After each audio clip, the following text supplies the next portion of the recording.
जय हिंद बच्चों, आज हम पढ़ेंगे जय प्रकर्म, जिसको हिंदी इंग्लिश में बोलते हैं लाइफ प्रोसेस। ये आपके 10वीं क्लास का बायोलॉजी का जीव विज्ञान का पहला चैप्टर है। जय प्रकर्म में हमको यही पढ़ना है कि जो जीवधारी है, जो सजीव है, उनको जीवित रहने के लिए उनके अंदर क्या क्या प्रकर्म होता है, क्या क्या प्रोसेस होता है। जिसमें पहला स्टार्ट होता है पोषण, दूसरा श्वसन, उत्सर्जन, वहन। ये सब चीज़ों को पढ़ना हमको। इसके पहले हम इसमें समझते हैं कि सजीव और निर्जीव में क्या अंतर होता है।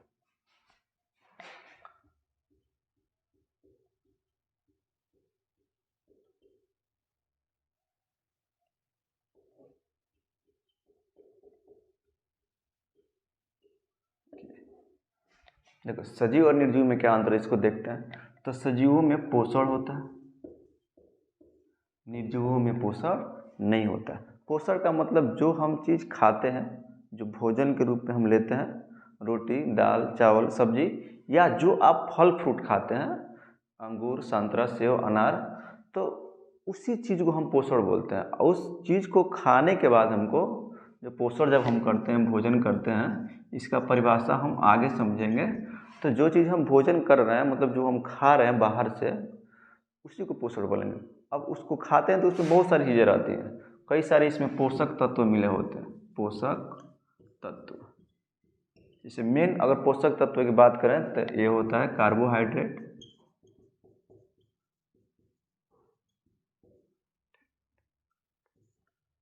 दूसरा प्रोटीन, वसा, विटामिन्स।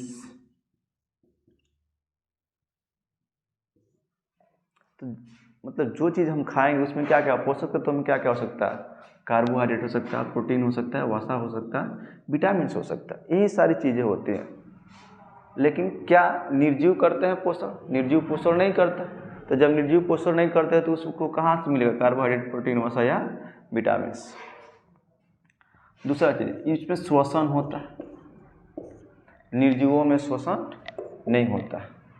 श्वसन मतलब जो बाहर से हम ऑक्सीजन ले रहे हैं, सांस ले रहे हैं और क्या कर रहे हैं, छोड़ रहे हैं। कर श्वसन का, इसको तो बोलते हैं सांस लेना और छोड़ना। लेकिन श्वसन की परिभाषा की बात करें तो उसका परिभाषा थोड़ा अलग होता है। श्वसन की परिभाषा में ये कहता है कि जब भोजन ग्रहण करते हैं और भोजन ग्रहण करने के बाद क्या होता है, वो जो होता है उसका अधिकांश भाग ग्लूकोज में बदल जाता है। देखिए, भोजन जब हम क्या करते हैं, ग्रहण करेंगे भोजन, तो भोजन जो भी हम ग्रहण करते हैं वो चीज़ें जब पच जाएगी, मतलब पच जाएगा अंदर जाने के बाद से खुराक हो जाकर, तो अधिकांश चीज़ ग्लूकोज बनता है। ग्लूकोज का फार्मूला होता है C6H12O6 होता है। ये ग्लूकोज का फार्मूला है। और जो हम सांस ले रहे हैं, बाहर से जो ऑक्सीजन ले रहे हैं, ये ऑक्सीजन जैसे जाएगा O2, इसको तोड़ देता है और तोड़ के बनाता है CO2 प्लस H2O। यहाँ भी 6 होगा, यहाँ भी 6 होगा, प्लस बनेगा ऊर्जा। और इसी ऊर्जा का उपयोग हम रोज़ काम करने में, लिखने में, बोलने में, पढ़ने में, चलने में, फिरने में, उठने बैठने में यूज करते हैं, इसी ऊर्जा को। तो इसका परिभाषा इस तरह होता है, ग्रहण किए गए भोजन को बाहर से लिया गया ऑक्सीजन तोड़कर ऊर्जा का निर्माण करता है, उसे ही हम श्वसन कहते हैं। श्वसन का परिभाषा जो है डिटेल से पूरा चैप्टर नंबर 2 में पढ़ना है, तो वहाँ हम बात करें। तो सजीवों में श्वसन होता है और निर्जीवों में श्वसन नहीं होता है। इसमें पोषण होगा, इसमें नहीं होगा। तीसरा जो होता है वृद्धि। वृद्धि का मतलब समझ ही रहा है, कितना कोई छोटा बच्चा धीरे धीरे क्या हो जाता है, बड़ा हो जाता है। उसकी लंबाई भी बढ़ती है और उसकी मोटाई भी बढ़ती है। पहले पतला रहता है, धीरे धीरे मोटा हो जाता है, तो उसी को वृद्धि कहते हैं। उसकी लंबाई, चौड़ाई, मोटाई में क्या होता है, वृद्धि होता है। वो जानवर हो, जानवर जैसे मनुष्य, बकरी, गाय, भेड़, भालू, इस सब का क्या होगा, लंबाई, चौड़ाई, मोटाई में बढ़ता है, क्योंकि ये सब सजीव होता है। लेकिन निर्जीव की बात करें, जिसके मार्कर निर्जीव है, मार्कर, तो क्या इसका लंबाई बढ़ेगा, क्या चौड़ाई बढ़ेगा, इसका क्या मोटाई बढ़ेगा? नहीं बढ़ सकता। क्यों नहीं बढ़ सकता? क्योंकि ये निर्जीव है, सजीव नहीं है। तो निर्जीवों में वृद्धि नहीं होता। अगला की अगर बात करें हम, गति, इसमें गति होता है, इसमें गति नहीं होता है। न सजीवों में गति होता है, निर्जीवों में गति नहीं होता है। आपने देखा होगा कि हम लोग क्या करते हैं, जनरली हम ही देखें ना, हम गति कर रहे हैं, एक जगह से क्या हो रहा है दूसरे जगह जा रहे हैं, तो एक जगह से किसी वस्तु का दूसरे जगह चला जाना वही गति कहलाता है। आप लोग भी गति करते हैं, एक जगह से दूसरे जगह जाते हैं, तो सजीवों में गति होती है। क्या निर्जीवों में गति होगी? नहीं होगी। इस मार्कर को अगर यहाँ रखें हम, तो ये मार्कर यहीं पर रहेगा जब तक कोई उठाकर इसको एक जगह से दूसरी जगह न ले जाए, क्योंकि ये निर्जीव है। तो सजीवों में गति होती है, निर्जीवों में गति नहीं होती है। अगला अगर हम बात करें उत्सर्जन, तो सजीवों में उत्सर्जन होता है, निर्जीवों में उत्सर्जन नहीं होता। सजीवों में उत्सर्जन होगा, निर्जीवों में उत्सर्जन नहीं होता। उत्सर्जन का मतलब क्या होता है? उत्सर्जन को भी एक अलग चैप्टर में पढ़ना है, लेकिन इसकी परिभाषा को समझ लीजिए, मतलब समझ लीजिए।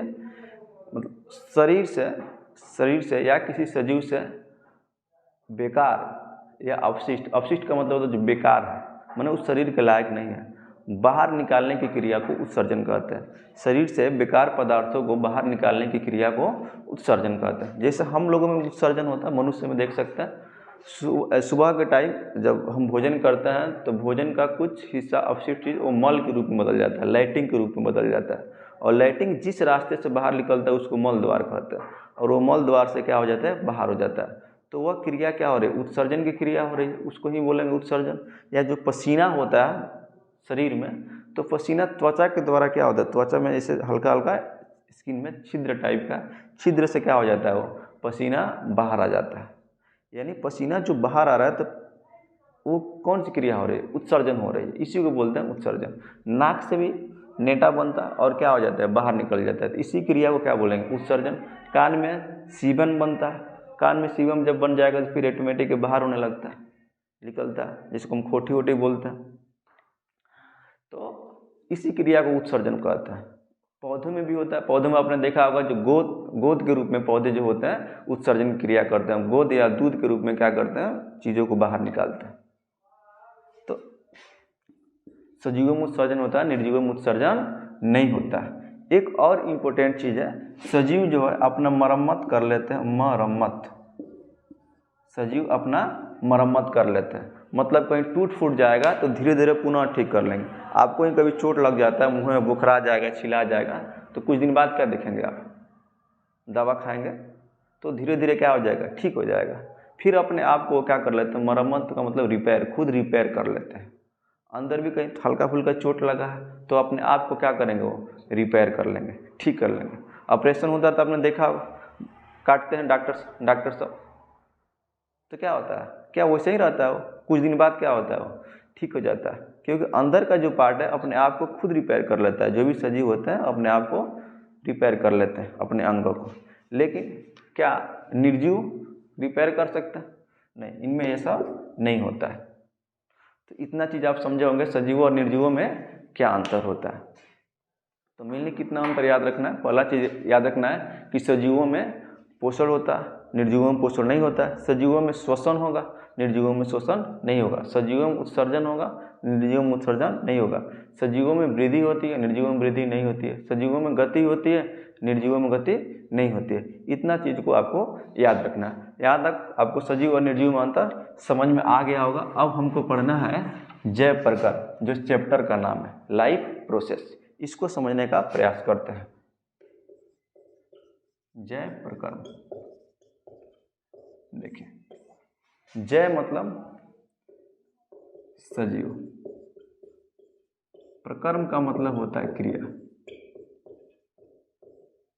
ठीक है, मतलब सजीवों के अंदर कौन कौन सी जो क्रिया है जिनका होना एकदम आवश्यक है, नेसेसरी है, जरूरी है। मतलब अगर वो क्रिया नहीं होंगी तो सजीव अपने आप को मेंटेनेंस नहीं कर पाएगा। धीरे धीरे क्या होगा? वो उसका अस्तित्व खत्म हो जाएगा, मतलब वो मरने के कगार पर जा सकता है। मतलब वो सब क्रिया होनी चाहिए। फिर समझिए, जय मतलब सजीव, आप प्रकर्म मतलब क्रिया, मतलब वैसी क्रियाएं जो सजीवों के लिए अनिवार्य एकदम होना जरूरी है, उसी को हम रखते हैं जय प्रकर्म के अंदर। इसकी परिभाषा की बात करें तो वे सारी क्रियाएं या वे सारे प्रकर्म बोल सकते हैं, क्योंकि प्रकर्म का मतलब ही होता है क्रिया।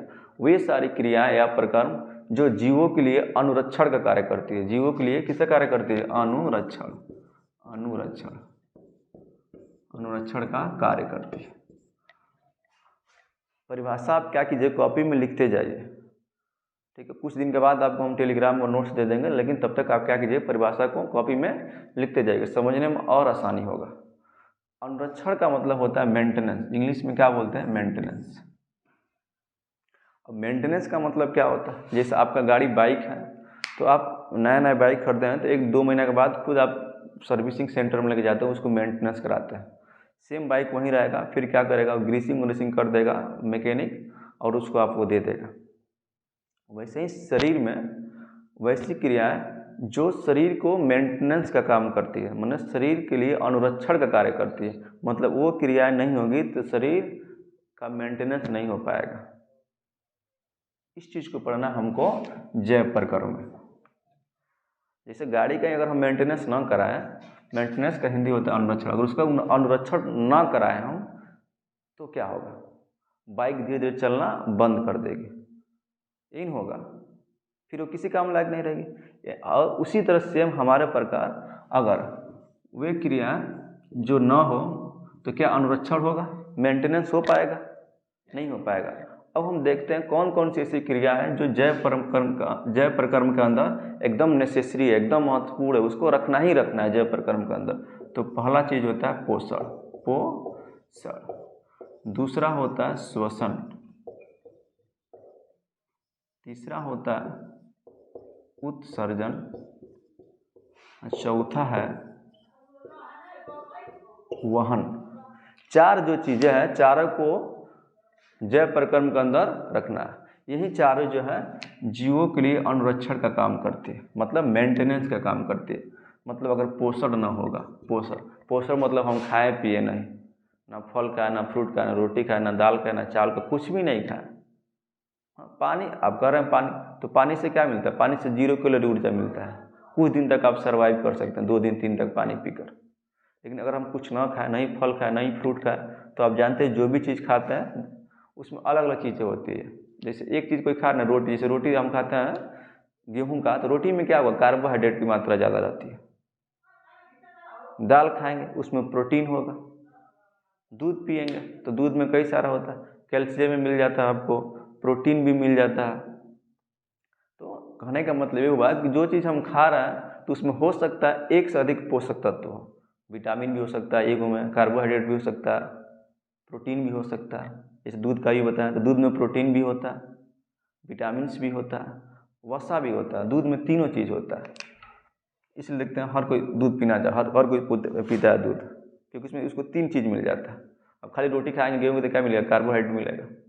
मतलब इस सब अगर हम चीज़ों को ना खाएं तो क्या पोषण होगा, नहीं हो पाएगा। दूसरा शोषण का भी आप सबको समझेबे किए हैं कि शोषण का होना भी जरूरी है। अगर शोषण नहीं होगा तो क्या ऑक्सीजन अंदर जाएगा, तो नहीं जाएगा, और जब ऑक्सीजन अंदर नहीं जाएगा तो ग्लूकोज को तोड़ पाएगा, C12H12O6 इसको नहीं तोड़ेगा। जब इसको नहीं तोड़ेगा तो क्या ऊर्जा मिलेगी हमको, नहीं मिलेगी। जैसे उंगली है यहाँ पर, तो मान लीजिए यहाँ पर O नहीं पहुँचा, O अगर नहीं गया, O मैंने ऑक्सीजन नहीं गया, अंदर से ही सांस लेना बंद कर दें, अगर O नहीं जाए अंदर तो क्या इसको तोड़ पाएगा, नहीं तोड़ पाएगा, फिर एनर्जी बनेगा, ऊर्जा बनवे नहीं करेगा। तो शोषण को भी किसका अंदर रखते हैं, जैव प्रकर्म का अंदर। उत्सर्जन का मतलब समझेबे कि आपको कि बेकार चीज़ों को शरीर से बाहर निकलना क्या कहलाता है, उत्सर्जन। तो उत्सर्जन का होना भी जरूरी है। अगर उत्सर्जन नहीं होगा तो हम क्या हो सकते हैं, जी पाएंगे, नहीं जी पाएंगे।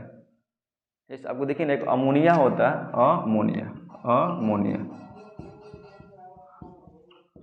अमोनिया इतना खतरनाक पदार्थ होता है, इतना खतरनाक, अगर उसको शरीर बाहर ना निकाले तो किडनी धीरे धीरे डैमेज कर जाएगा।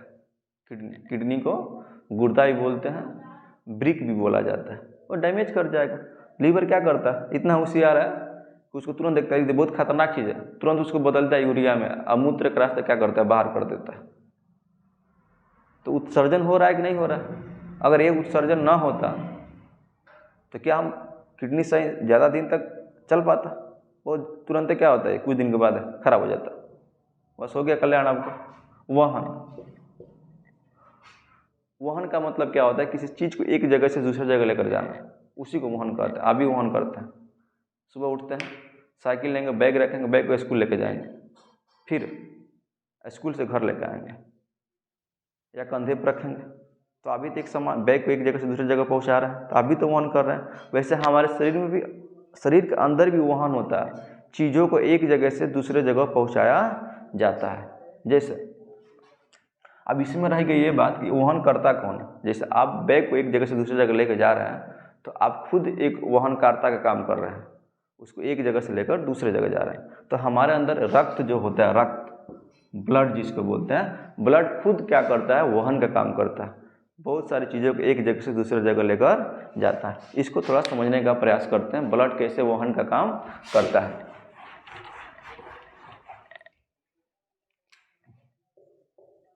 रक्त, देखिए होता क्या, अभी आपको हम बताएं कि जैसे जो हम खाते हैं, उसका अधिकांश जो चीज़ होता है वो ग्लूकोज के रूप में क्या होता है, बदल जाता है। और ग्लूकोज के रूप में बदल ही जाए, जब तक उसको ऑक्सीजन नहीं मिलेगा, मतलब ओ से उसको मुलाकात नहीं होगा, तब तक वो किसी काम के लायक नहीं। क्योंकि ओ क्या करता है, उसको O2 बोले तो ऑक्सीजन, उसको तोड़ता है, और तोड़ता है तभी हमको क्या मिलता है, एनर्जी मिलता है, ठीक है ना। तो ये क्या करता है, ब्लड, जैसे C6 है, C6H12O6, इसी का नाम होता है ग्लूकोज। ये किससे मिलेगा, O2 से मिलेगा, और जैसे O2 से मिला तो ये तोड़ देगा CO2 प्लस जल प्लस ऊर्जा। ये बैलेंस नहीं है, इसको 6 कर देंगे तो क्या हो जाएगा, बैलेंस, संतुलित हो जाएगा। अब देखिए होता है, समझिए ध्यान से, ये बताइए, हम तो सांस लिए नाक से, तो कहाँ तक ऑक्सीजन गया, फेफड़ा तक गया, फेफड़ा। अब इसको यहाँ बताइए, अगर यहाँ पे इसको ऊर्जा चाहिए, इस उंगली को ऊर्जा चाहिए जो हिला रहे हैं हम, अगर यहाँ ऑक्सीजन न आए तो क्या ऊर्जा मिल पाएगा? क्योंकि यहाँ ग्लूकोज को कौन तोड़ेगा, ओ तोड़ेगा। तो ओ को कौन लेकर आता है, रक्त लेकर आता है।